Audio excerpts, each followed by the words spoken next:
Halo Swarga, kembali lagi bersama saya Anggita Shirley di podcast Swarga TV. Kali ini kita akan ngobrol dengan salah satu tamu yang hadir jauh-jauh dari daerah yang bisa disebut dengan Bumi Anoa gitu. Mungkin dulu udah pernah dengar kan gitu? Oke, betul sekali, kita akan ngobrol bersama salah satu kepala desa dari Kecamatan Moramo dari Sulawesi Tenggara gitu. Tapi sebelum kita mulai, jangan lupa untuk like, subscribe, dan juga share video ini ke seluruh media sosial yang dulu-dulu punya. Stay tune and happy watching. Oke, halo Pak, gimana Pak kabarnya? Alhamdulillah. Jauh-jauh. Oh, sama Sundanya. Masih biasa. Oke, sebelum dimulai nih Pak, kayaknya lebih afdol buat kita kenalan dulu. Boleh nih Pak, kenalan dulu namanya beserta jabatannya gitu. Siap. Baik, pemirsa warga Cibiru, nama saya Husein Hendrawan, Kepala Desa Marga Cinta, Kecamatan Moramo, Kabupaten Konawe Selatan. Saya berasal pulang kampung 46 tahun. Saya di Sulawesi, numpang lahir di Ciamis. Orang tua asli Ciamis, Pangandaran.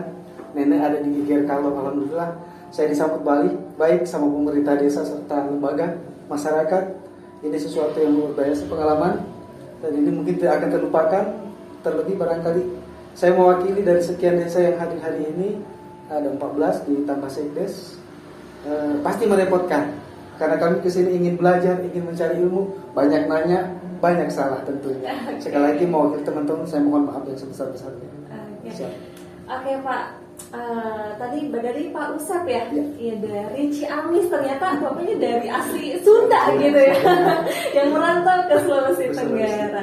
Jadi agenda kali ini tuh untuk belajar terkait berdesa begitu Pak, atau gimana nih Pak? Iya, banyak hal sebenarnya kenapa akhirnya kita ke Jawa, referensi pemerintahan. Saya pikir karena di Jawa ini sudah berjalan atau mungkin definitifnya sudah puluhan tahun yang lalu, sementara di Moramo ya ratusan mungkin ya. Di Moramo di Sulawesi Tenggara itu ada yang baru 1 tahun, 2 tahun definitif.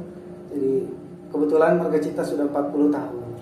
Nah ini tentunya kebetulan juga saya 2011 mewakili Sulawesi Tenggara, bahkan juara Harapan 1 Nasional Lomba Desa.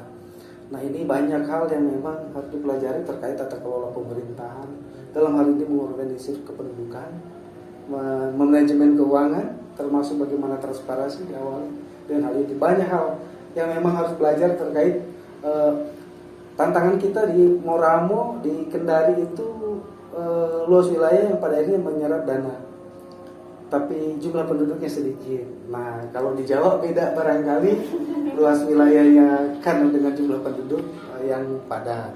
Nah, ini sesuatu tantangan tersendiri yang saya rasa sendiri dengan jumlah warga saya cuma 2.000-an lebih, mengelolanya pun susah. Nah di Cibiru 17.000 bahkan sudah hampir 18.000-an. Ini sesuatu yang bukan hanya kepala desa, saya pikir harus melibatkan semua unsur, lembaga dan yang lain-lain.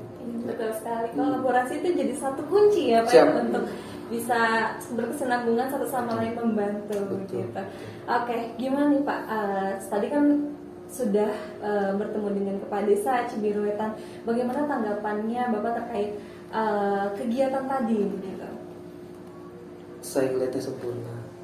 Pak Desa sudah paparkan, padahal kita juga belum berkunjung. Dari sisi budaya, keagamaan, partisipasi, pengelolaan dan manajemen, serta melibatkan kelembagaan, ini bukan sesuatu yang gampang. Dan saya melihatnya ini sudah dilaksanakan di Cibiru. Jadi saya berharap Cibiru menjadi desa yang lebih maju, dan kita akan menuju ke sini. Oke Pak, kalau misalkan saya boleh tahu nih, gimana sih Pak kondisi mungkin dari berdesanya di desanya Bapak gitu? Mungkin selama ini ya dari tantangan yang ada selama ini, Bapak gimana mencoba untuk menyelesaikannya begitu? Siap. Itu tadi saya sampaikan bahwasannya terkait melibatkan masyarakat, terkait pengelolaan anggaran. Tadi di pemaparan diskusi kami dengan Pak Desa Cibiru, bahwasannya di sana dengan luas wilayah, kepemilikan lahan rata-rata 2 hektar per kepala keluarga. Jantan biaya produksi mahal. Nah, ditambah hari ini alhamdulillah kalau transportasi ke target pasar sudah terakses baik. Hanya memang harga di petani itu yang tidak stabil. Yang lalu harganya bagus, ketika dieksploitasi besar-besaran justru anjlok. Nah, ini resiko yang pada akhirnya masalah masyarakat adalah masalah kita. Jadi lebih kepada bagaimana hilir pasar produksi terkait stabilitas dan kondisi pemerintahan itu memang bagian yang memang bukan juga kami mengabaikan, tapi mungkin prosesnya harus panjang, harus lama ya. Siap. Betul sekali sih, memang ya untuk bisa memperbaiki sesuatu itu nggak bisa langsung tiba-tiba gitu ya Pak ya, perlu ada waktu dan juga tenaga ya Pak. Oke. Setelah kegiatan ini saya mau tahu Pak, bagaimana harapan dari Bapak untuk kedepannya terkait desa Bapak gitu. Tadi saya bertanya langsung terkait pengelolaan dan pemutahiran penduduk. Beliau menyampaikan melibatkan Pustu, Puskesmas, Posyandu, PKK dan yang lain-lain. Nah, ditambah dengan data yang termutahirkan melalui data elektrik hari ini, kependudukan sudah ada layanannya di desa. Kami di Konawe Selatan harus ke kota kabupaten. Nah, alhamdulillah beberapa bulan yang lalu ada layanan Dukcapil itu di kecamatan. Nah, ini yang pada akhirnya terkait kelahiran partisipatif ibu-ibu ke posyandu juga kurang, yang pada akhirnya tidak tercatat maksimal di posyandu, tidak termutahirkan di Dukcapil karena jauhnya pelayanan. Ketika bayi lahir harus ke kota kabupaten yang jaraknya 100 kilo. Akhirnya di kependudukan belum tercatat karena nunggu nanti ada waktu dan yang lain baru ke Dukcapil.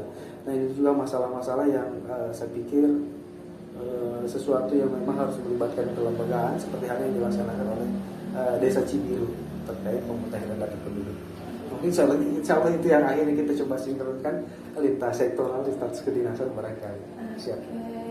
Wah, semoga rencana-rencana kedepannya dari hasil studi ini bisa berjalan dengan lancar ya Pak ya. Oke, terakhir nih Pak, saya mau tanya dong, bagaimana sih kesan pesannya gitu dari kegiatan ini dan juga harapan kedepannya terkait mungkin entah itu ada kolaborasi dan lain sebagainya begitu.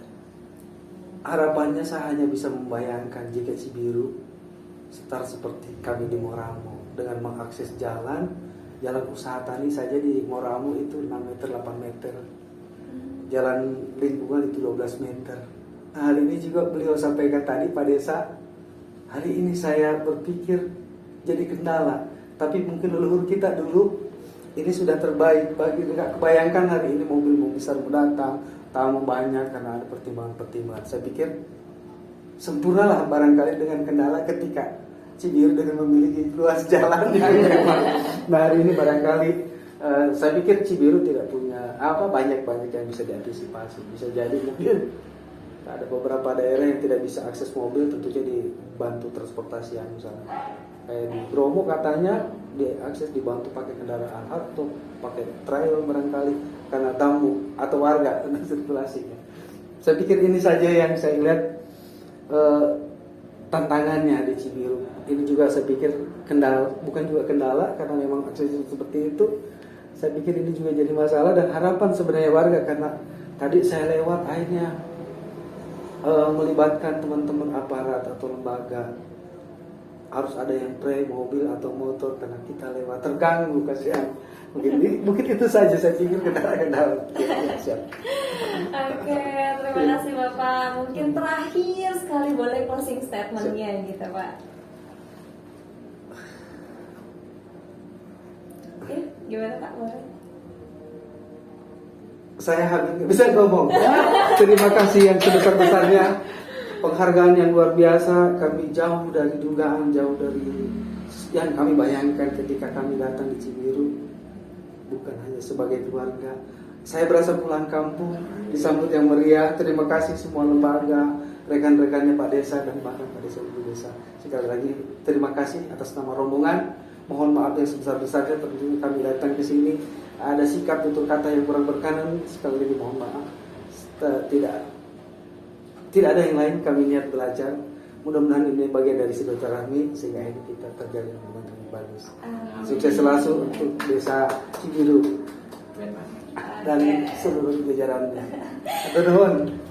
Terima kasih banyak Bapak. Oke, tidak terasa ternyata kita sudah berada di penghujung sesi podcast kali ini yang ternyata banyak sekali ya cerita-cerita dari Bapak terkait desanya dan juga tentang desa Cibiru Wetan. Oke, jangan kemana-mana, tetap stay tune di next episode dari podcast Sorga TV. Terima kasih.